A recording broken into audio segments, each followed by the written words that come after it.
Good day everyone, welcome back again to my YouTube channel Ebonigo TV. My Africa people, my European people, how una dey? I hope una dey very strong like Zuma Rock. I hope una dey very okay. I don't come back again with another news, my beautiful people. This very news, so they come from Atanwanbiri, Njaba local government, Imo State, my beautiful people. According to the report, they say no government say they attack the 2 o'clock this early morning. No be small thing they do, and they enter now, they blast.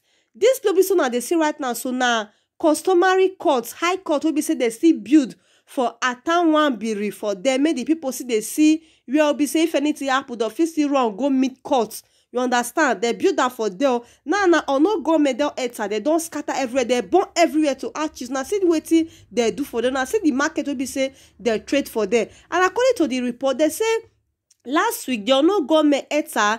They buy the general wife. For they and even the thought of men, the all those oga on top, the court say they go do things about it. They'll find a solution to the insecurity problem. How they want to do and be say all those things go see stop. In over 2 10 now, this one self they happen. Even about day for yesterday night, they see ETA OG local government, they see ETA, they see this Gwagwa, the police station, the headquarters, they burn everything. Not be small thing they do for them. Different the way they take face this Easter, not only God go just help all of una way they that side, because different problem, different thing can they happen, different attack for east for that side, different attack na they happen. Last time they see ETA area community, area local government for Oka. They see ETA for they. If you now they follow me, if they follow me when all those why they talk, so now go see and say not true, because I upload all those video, all those why they talk so. So different to the apple for that east, for that Imo State, different to the apple. Make una be careful. Whether na because say they talk about this Biafra, they won't get their own country. Now make all those things the apple. Now I don't really know, because the way they disturb those areas, those south, those east, the way they disturb there, it don't really make sense at all. We are one, for crying loud say we are one. Now, police station that they buy now, police station, even the police that don't see what they do for them. Because if ordinary human be on no people, they say they be on no government, if they attack una way be police, una way be say everybody they look up to. Una way be say people put their mind, say if anything they happen, now una go feel rescue them. If all those on no government, they feel they disgwagwa una. What about we? What about the ordinary people be say they don't get anything? What did they want to talk? Nigeria, I don't just know. Bad news then they come outside for Nigeria. There's no day where we say bad news no go come outside for that country. I'm really tired of that country. Very, very bad. So my beautiful people, I beg, share this video, I beg. Especially those people be say they back home, so that make them see. Call your family, tell them, say, see what they happen. Especially those people be say they for Imo State, all those east side. Tell them, see what they happen. Make they know how they'll take buckle their shoe. If business they use 2 eyes, they sleep before. Make they use 1 eye, they sleep, because nobody know they will be say one break tomorrow. And make that day very prayerful. Please, guys, I'm going to end this video here. Anything you say think about this very video, please don't forget to drop your opinion. And if you are new to this my YouTube channel, you are highly welcome. My new and my returning subscriber, I love you so much. Thank you all for coming around. Watch this video to the end. I will see you on my next video, or you will see me. Bye-bye. On a good evening.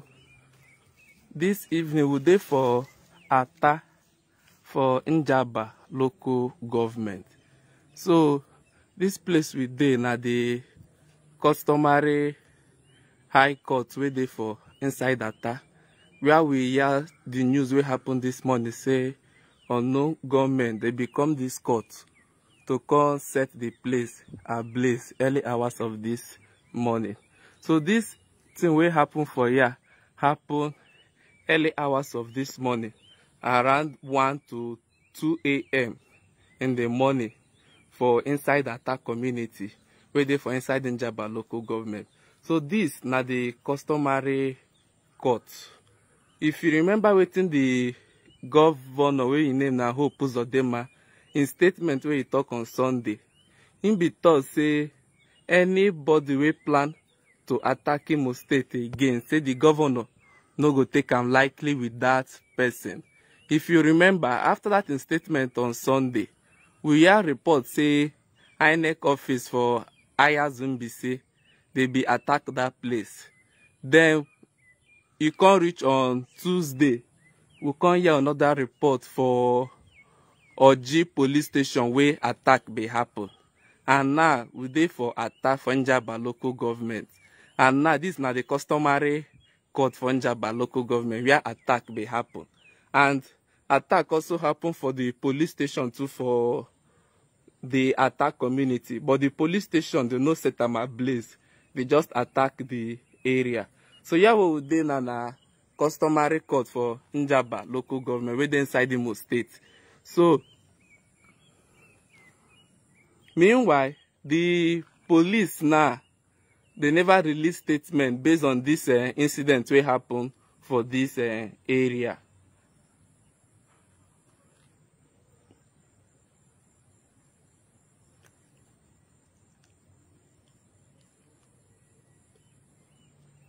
So this area will be na customary court for Ata for Njaba local government. So I dey for Njaba local government for Ata village.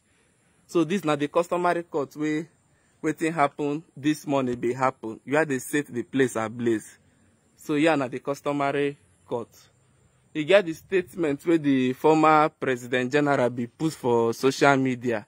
In be told say this customary court they try build them for the community to enable the village people access government properties. Say even before this attack, say their current President General they attack in house and they kill the wife. Say that one happened a week ago, and now this one can happen for the community. So in the thought say the thing pain them well. And when this attack be happen, everybody for the village, the day for bed, they sleep. They be not even know when this attack be go on for this area. So where would they na Ata community for Njaba local government, their customary court. So yeah, na their customary court for Ata community.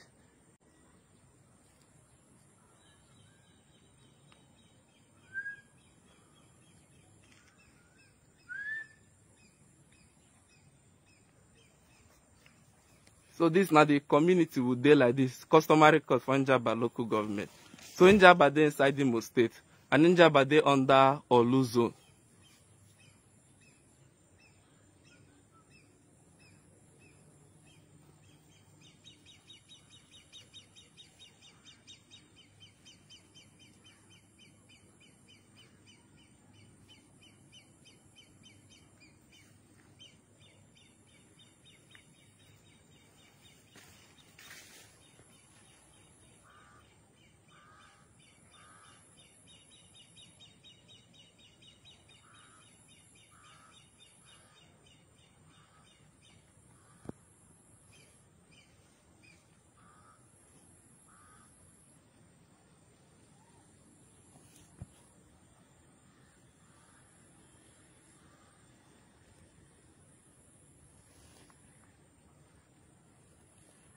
So in case you just dey join us, we dey for Ata for inside Njaba local government, where report come this morning say unknown gunmen be attack the customary court and the police divisional headquarters wey dey for this area. But report wey reach us say they set the customary court ablaze. And all this thing happen early hours of today this morning for Ata for Njaba local government. So we go see they bring updates if we hear any statement where the Imo State Police Command go release based on this matter wey happen for this area. Because for now, police they never issue any statement for this matter wey dey for this area.